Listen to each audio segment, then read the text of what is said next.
Ayat 16. Lalu berangkatlah orang-orang itu dari situ. Siapa orang-orang ini kalau kita ingat? Tuhan dengan 2 malaikat yang mengunjungi Abraham. Berangkatlah orang-orang itu dari situ dan memandang ke arah Sodom. Nah, ini orang timur. Kalau kita punya tamu, biasa tamu sudah pamit, kita pasti ikut keluar, bukan? Apalagi tamu terhormat, kita pasti ngantarkan. Nah, Abraham ikut keluar juga. Abraham berjalan bersama-sama dengan mereka untuk mengantarkan mereka. Nah, lihat ayat 17. Berpikirlah Yahweh. Terjemahan lain menulis Tuhan berhenti sebentar, pikir. Ada ayat lagi berkata Yahweh berkata dalam hati. Sama semuanya. Nah, kalau kita punya tamu, lalu kita sudah sampai di luar, kalau tamu itu berhenti lagi, berarti ada sesuatu yang ketinggalan, bukan? Apa yang ketinggalan? Nah, ini yang dipikirkan yang Maha Kudus. Dia mikirnya begini, apakah aku hendak menyembunyikan kepada Abraham apa yang hendak kulakukan ini? Ya, catat di Alkitab saudara, tambahkan kalimat ini begini. Yahweh bisa merasa bersalah kalau rencana yang dia mau buat dia tidak ngomong pada Abraham. Coba bayangkan, saya kaget sekali. Maka itu dia berhenti sebentar, dia mikir ngomong atau enggak enaknya. Nanti baca sampai 18-nya ya. Dia masih ngomong dalam hati itu. Bukankah aku sudah janji pada orang ini kalau aku begini. Wih, saudara hebat sekali. Sampai 19 masih ngomong. Dia berunding sendiri. Nggak mungkin aku nggak ngomong. Aku harus bicara kepada Abraham. Nah, sama katanya, kondisikan diri kita sedemikian rupa sampai Papa di surga itu merasa nggak enak terhadap kita. Hebat bukan? Kalau sampai dia merasa nggak enak dengan kita. Kalau dia punya rencana dan nggak ngomong pada kita. Saya nggak tahu ini kenapa ada firman seperti ini. Nggak mungkin lah Bupati Mimika akan ngajak saudara berunding, urusannya apa? Betul? Nggak mungkin. Tapi lihat yang Maha Kudus bisa ngajak kita berunding. Dia rasa bersalah kalau dia nggak ngomong pada kita untuk rencana. Maka itu di tahun yang akan datang ini, berbahagialah setiap kita kalau kita bisa pada kondisi seperti ini. Percaya nggak bahwa Yahweh masih punya banyak rencana untuk ke depan ini? Masih punya banyak rencana. Begitu kondisikan, nggak ada urutannya. Nomor 1, nomor 2, nomor 3 nggak ada di Alkitab saja. Tergantung bagaimana kita. Maka itu biarlah masing-masing kita sampai pada ujian terakhir tadi itu. Amin. Ketika Abraham diminta, dia nggak ngomong, nggak bantah, nggak. Cobalah saudara, gini, cara yang paling gampang itu berani nggak kita ngomong pada Bapa di surga? Seperti Daud, ujilah aku, cobalah. Teslah Tuhan, tes aku Tuhan. Terserah apa saja. Saya tidak tahu tesnya masing-masing kita apa. Kesimpulan paling sederhana. Kira-kira masih ada nggak sesuatu yang kita pertahankan dalam hidup ini? Nanti nggak kata itu. Kalau kira-kira dia minta, kita ini bantah atau tidak? Kemarin kita sudah belajar kata lemah lembut, diapa-apakan mau. Jangan lupa itu. Diapa-apakan mau. Saya percaya kalau semua kita sudah sampai pada kondisi itu, gampang. Maka apa yang dialami Abraham, apa yang dialami Musa, pasti akan kita alami juga. Dia pasti sudah percaya betul kepada kita. Dan sampai pada akhirnya dia akan ngomong, aku mengenal engkau. Nah itu hanya kita bisa buat, bukan yang lain. Jelas ya, kondisi ini penting sekali. Saya percaya ke depan ini akan lebih banyak hal lagi yang hebat-hebat yang Bapak akan sediakan buat kita. Tergantung bagaimana sikap hati kita dalam hal ini. Ya istilah orang Jawa bilang nggak mungkin lah ada cicak mau nelan kelapa. Itu pepatah Jawa, nggak mungkin, betul nggak? Nah, tapi kalau cicaknya yang diubah lebih gede dari kelapa, ayo, ngerti ya? Bisa.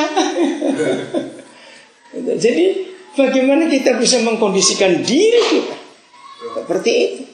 Artinya, kalau untuk dikasih uang 2 juta aja kita langsung mabok, bagaimana mau terima 2 miliar? Langsung gila itu. Mati. Ngerti gak kebenarannya ini? Jadi sampai di mana kondisi hati kita, itu hanya kita dan Tuhan yang tahu. Katakan amin. Sampai di mana kita mampu, hanya kita dan Dia yang tahu. Maka itu kalau dia tahu kita masih ada ketamakan, jangan harap ada hal yang besar terjadi dalam diri kita. Jangan harap. Karena dia tahu, aku beri kamu habis juga. Jadi bawa diri kita sedemikian dulu sampai dia bisa berkata, aku mengenal engkau. Kita lihat berapa ayat lagi.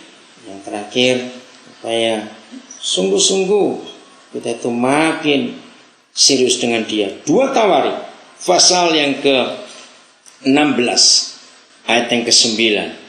2 Tawarik 16 ayat yang ke-9. Mengapa hanya ada ini dari Bapak kita? Karena mata Yahweh bagaimana? Menjelajah. 2 Tawarik 16 ayat 9. Karena mata Yahweh menjelajah kemana? Seluruh bumi. Berarti nggak ada yang kelewatan sejengkal pun. Matanya menjelajah seluruh bumi untuk melimpahkan kekuatannya kepada mereka yang bersungguh hati terhadap Dia. Hebat sekali. Jadi setiap pagi ketika semua manusia pada mulai bangun, yang Maha Kudus hanya cari orang yang hari itu bersungguh hati pada Dia. Dia nggak cari orang yang lain-lain. Bersungguh hati itu nggak ada orang yang tahu kecuali orang itu dengan Tuhan. Ya atau tidak? Kita bisa ngomong pada orang pada soal itu, aku bersungguh hati hari ini. Ya di mulut kita. Tapi di hati kita siapa yang tahu? Cuma Dia yang tahu. Dan ini yang luar biasa. Begitu dia menemukan orang bersungguh hati kepada Dia, beres. Seluruh kekuatannya dilimpahkan. Apa bedanya memberi dan melimpahkan? Apa bedanya diberi dan memberi dan melimpahkan? Ya tidak? Iya, memberi itu ya apa adanya. Kalau melimpahkan semuanya. Ini yang luar biasa. Maka itu jangan takut. Ya. Masa depan jangan ditakuti. Amin. Karena rencana kekalahan itu luar biasa. Hebat sekali. Karena waktu yang Papa kita pakai itu cuma hari ini. Dia nggak punya hari kemarin, dia nggak punya hari esok. Betul?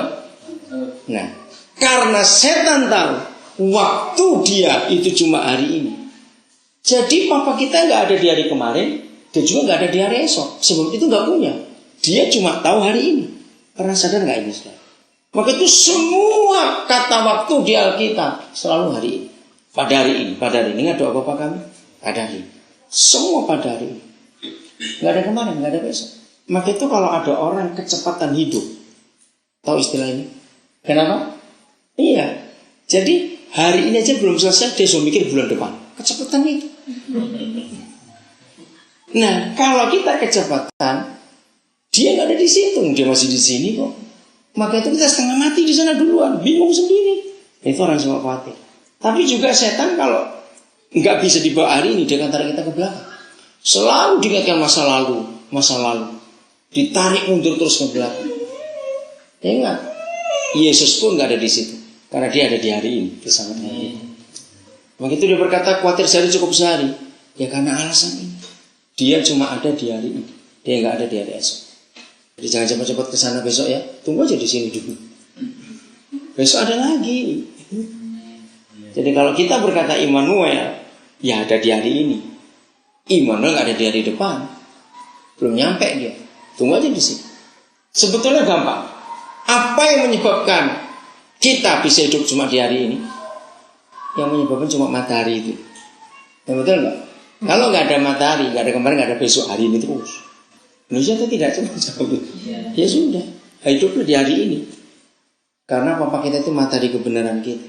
Jadi kita nggak perlu takut menghadapi apa-apa.